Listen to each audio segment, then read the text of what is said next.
Thank you. Hi, Rupert. Hi. My question has to do with self-abidance.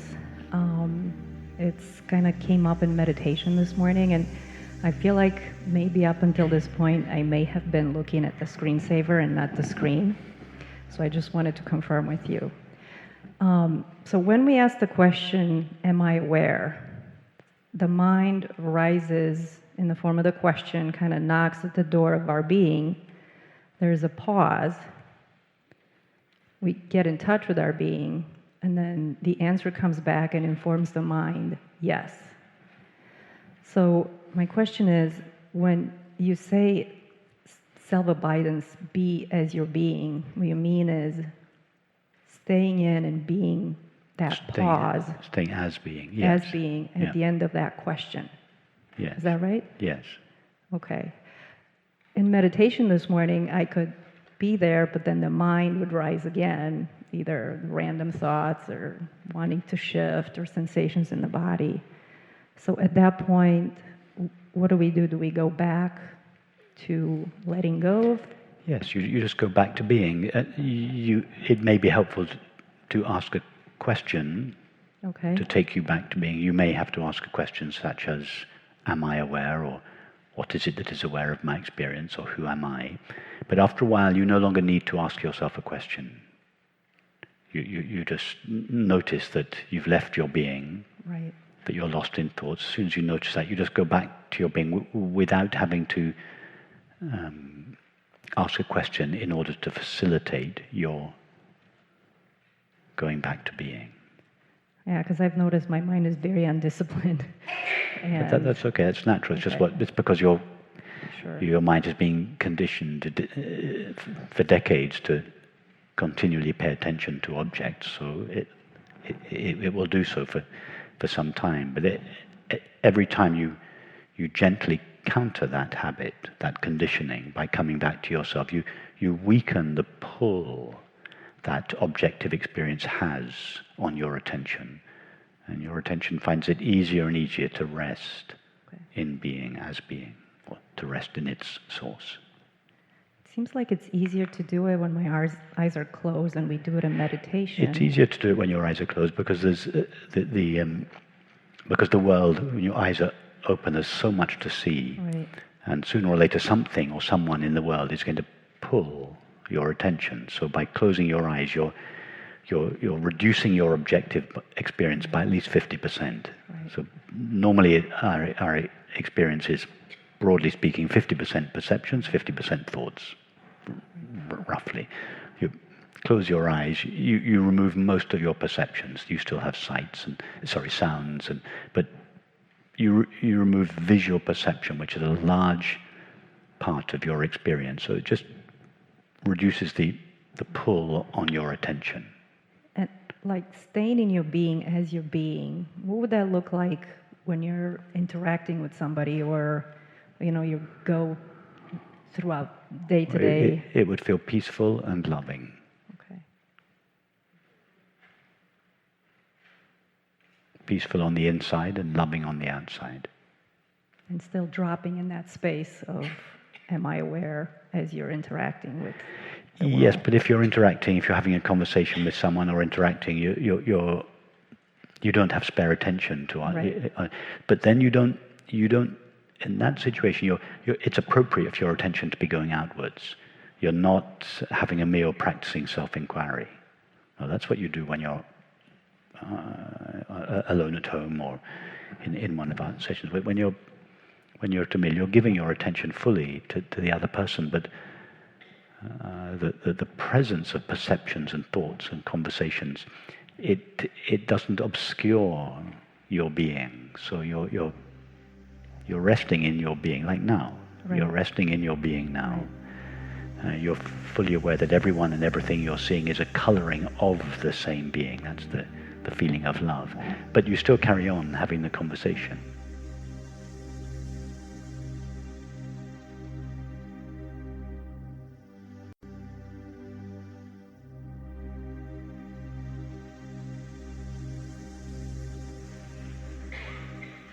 I'm interested in what happens when I return to being and the mind falls instantly silent. Or the same thing happens if I look at the mind, notice that it's thinking.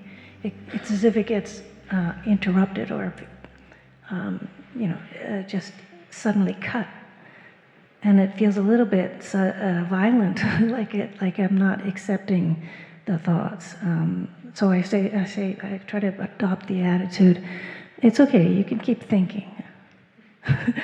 Because I've had a few experiences in meditation of being in being, as being, and watching with great love, the mind continuing to chatter on. And so every time like lying awake at night, practice returning to being because the mind is just randomly active, it just feels like a little bit violent. Because the mind stops instantly, and every time I just relax back into being, the thoughts are gone. And then later the activity begins again, and I return to being, and it interrupts the activity. Presumably forcibly stopping your thoughts? No, just relaxing back. You go back to being. Sometimes you find your thoughts stop, and sometimes you don't. They stop, maybe only for a millisecond, but even longer most of the time, lots longer. They stop, it depends how urgent the thinking is. Sometimes the thinking is necessary, but is it problematic if your thoughts stop when you go back to being? No, I just have this question because I've seen them go on while I am observing them, and I feel nothing, I feel no peacelessness. I'm in peace, and the mind can continue at a sort of different level of manifestation, and I'm watching with great love. Yes, you go back to being. Your thoughts may continue, but they'll almost always, if not always, quieten down. Okay. Only those thoughts that are necessary will continue. The thoughts that previously arose for the sole purpose of taking you away from your being will cease when you begin to rest as your being, because the purpose of those thoughts was to take you away from your being. These were the useless daydreaming thoughts whose sole purpose was just to keep you away from being. And now you're resting in being happily, effortlessly, and those thoughts whose previous purpose was to take you away from being will inevitably die down. That won't be an act of violence, it won't be an act of effort. You'll just find your mind naturally quietens down. Because you no longer want to distract yourself from being. The only reason you previously wanted to distract yourself from being was because you thought that the happiness you sought, was to be found in objective experience. For that reason, you construed your being as boring. You didn't want to go there. As soon as you touched your being, your thoughts arose again to take you away from your being, towards an object. Well, now you know that your being is the source of happiness. There's no impulse in you to avoid being. Mm-hmm. So the thoughts that previously rose for that purpose alone will inevitably subside effortlessly, and you won't feel that that's a violence to your mind. It'll just come to an end. Well, at night that activity gets very active. The mind gets very active. The mind gets very active at mind because there's nothing else. Your experience of the world has been removed. You're not relating with anyone. You're not doing anything. There are no perceptions, or very few perceptions. So previously, your attention was occupied, let's say, 70% with the world and only 30% with your thoughts. Now the world has been removed. Your activities, relationships, objects in the world have been removed. So now there are less possibilities to distract you from being. In fact, all you've got are your thoughts. Right. You can't go to the fridge, you can't talk to anyone, you can't do anything. Or the only possibility of avoiding your being is thinking. Whereas before you had thinking and eating and drinking and relating and acting. You had a whole range of activities in which you could lose yourself. Now, it's the middle of the night, you're alone, it's dark, and you've only got thinking. So thinking is going to increase. Thinking is your sole method of avoiding being. So thinking is going to increase. That's why the mind seems to get more active at night. Is it helpful to engage with the mind and say, where are you going? What are you looking for? It would be more efficient if you asked yourself, what is it that is aware of the mind? Okay. Because if you engage with the mind, where are you going? What are you looking for? It will just take you further out. That silences it as well. It knows the absurdity. Okay. Well, if that question, if it's a kind of rhetorical question, yes. What are you looking for? Right. As if, yeah, okay, that's fine. If it has the same effect of your recognizing the absurdity of its looking for anything, then that would be a perfectly valid question. Yes. Okay. Yes. Thank you yes. very much.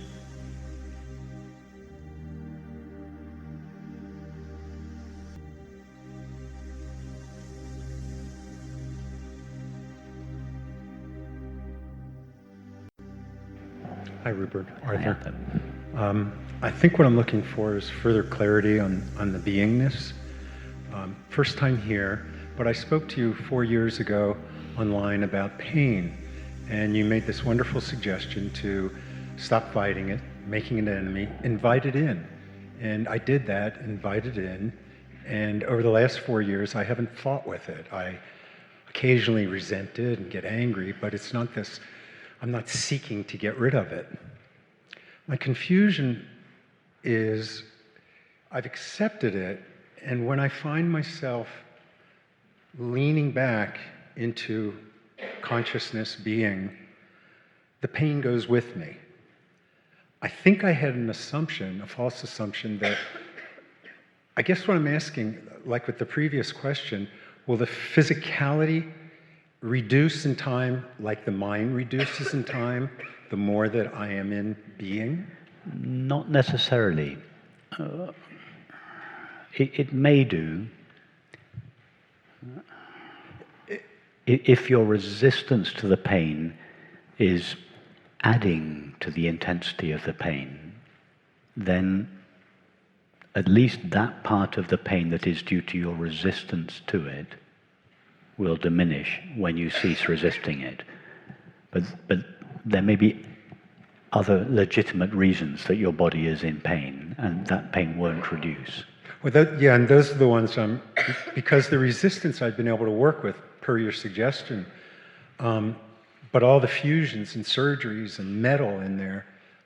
Yes, that pain probably won't go because the pain is not a result of resistance, it's the result of fusions and surgery and metal.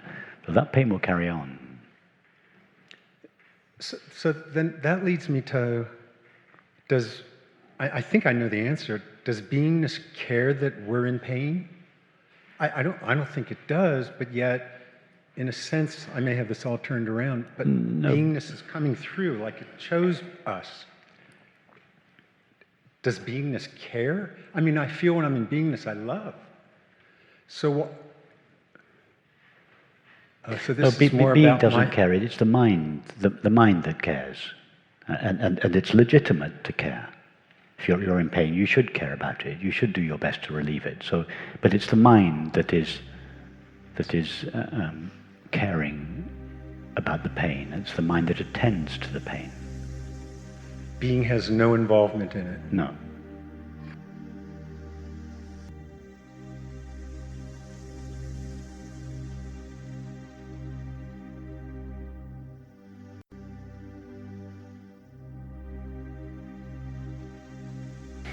Hi, Rupert. I'm trying to square the two questions because it sounded like Arthur was saying, you were saying that his pain of the separate self in its body was valid, and now you're saying that, Matt, you're saying, yeah. Is there like a thing where the mental pain is fiction? Arthur's question was about physical pain. Matthew's question was about emotional suffering. So is emotional suffering a fiction of the mind? It's not a fiction of the mind, but it's a mental experience, yes. So you can completely dissolve or lose that, but you can't lose the physical pain of the... separate? Yes, physical pain is part of the package of having a body. It's necessary. In fact, it's an intelligent function of the body. It indicates to us when the body requires attention. But suffering is not inherent in the mind. You can't have a body without pain or discomfort, but you can have a mind without suffering. That's a bridge I'd like to cross. Thank you. For instance, why do I say you can't have a body without pain or discomfort? Take the experience of hunger, which is not exactly painful, but it is uncomfortable. But it's supposed to be uncomfortable. Imagine if hunger was pleasant. The human race would have died out long ago, because no one would be motivated to eat anything when they were hungry. They would actually enjoy being hungry. So it's important. It's necessary that hunger is unpleasant, because it's due to the experience of unpleasantness that we are motivated to eat. It's important that pain is painful. Otherwise, you wouldn't attend to the abscess under your tooth. There'd be no motivation to heal your broken leg if pain was pleasurable. But isn't then fear, which is an emotion, also self-preservation? Like, isn't that similar? Well, that's a slightly different thing. That's fear that arises on behalf of the well-being of the body, as opposed to a fear that arises on behalf of the illusory separate self. There are two different types of fear. One, a completely legitimate type of fear that arises on behalf of the safety or the well-being of the body. And then there's the emotional, psychological fear, which arises as a result of feeling, I am a separate self. Yeah, I see that. That's an important distinction. Thank you.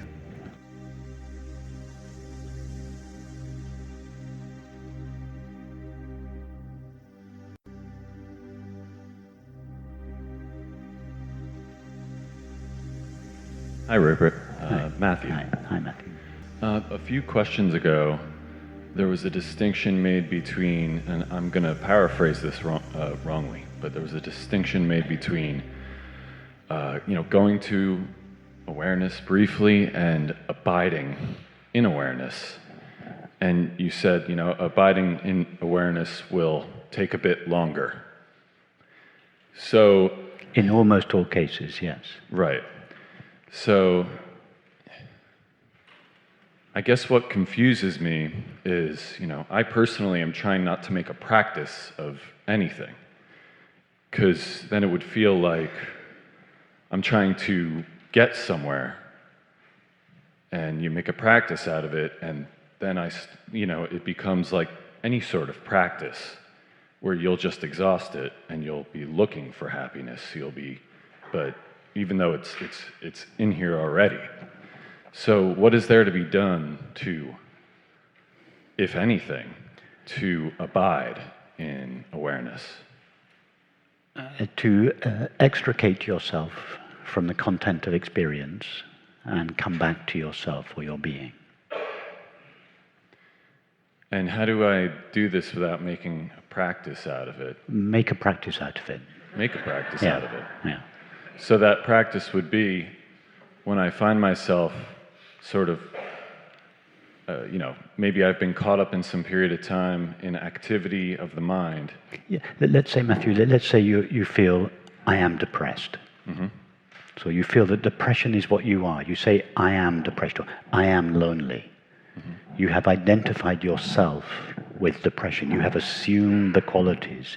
You feel dark and heavy, or you feel lonely, you feel alone. And in that case, your being, the I am, has been colored by the dark cloud of depression. Mm-hmm. So you have lost touch with who you really are and its innate peace.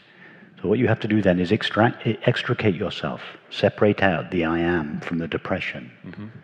and see that you are this inherently peaceful being.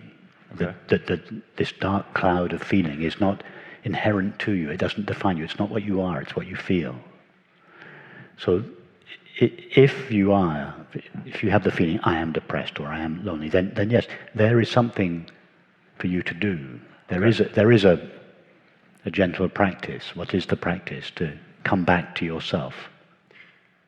And so what I've been doing without realizing it for the past several months is if I realize that I am depressed or I am feeling anxiety, I will, in my mind, I will take that sentence. I will say, I am feeling anxiety, then I'll reduce it to I am feeling, then I'll reduce it to I am, and I might even reduce it to I. Yes. Yes, perfect. Does that make sense? Absolutely, perfect. And if I don't feel a need to do this, I don't do it gratuitously. I just do it when it occurs to me. Or should it be more consistent? But no, that's fine. But just if you are feeling depressed, or lonely, or sad, or upset, or hurt, we cannot legitimately say, and I'm not implying that you are, but I just want to make sure that you're not doing this. We cannot legitimately claim that we are not doing something. I'm feeling depressed, but depression just arises in awareness. There's nobody here and there's nothing to do. That's a disingenuous position. Because if we are feeling lonely or hurt or upset and so on, we are already doing something. We are already resisting. We are already resisting our experience. And if we are resisting our experience, we are by definition seeking something other than our experience. So if we are feeling lonely, we are by definition already seeking. We cannot say, I'm not seeking anything, I'm just feeling my loneliness. We are seeking. We may not have noticed that we're seeking, but we are seeking. So what we do here is seek in the right place. And the trajectory that you described, I am feeling lonely, I am feeling, I am, I. That's exactly the right trajectory. So that subtle practice over time, patiently, will keep, will lead you in the direction where you're more resting in that abidance. Yes, and you'll find that the loneliness or the depression, the anxiety, whatever it is, will become, as it were, more and more transparent in response to this practice. In other words, it will gradually lose its power over you. Right. Thank you. Thank you so much.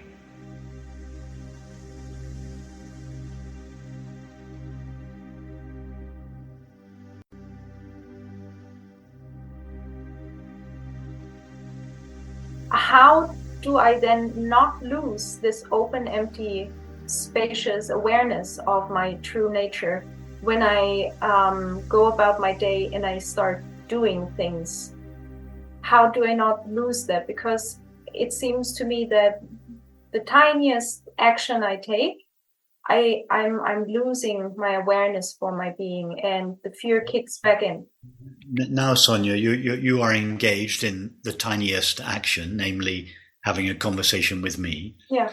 Just now feel that you are the open, empty space in which this conversation is taking place, and continue the conversation. Your thoughts are arising in it, your feelings, your bodily sensations, your perceptions, the image of me, the sound of my voice.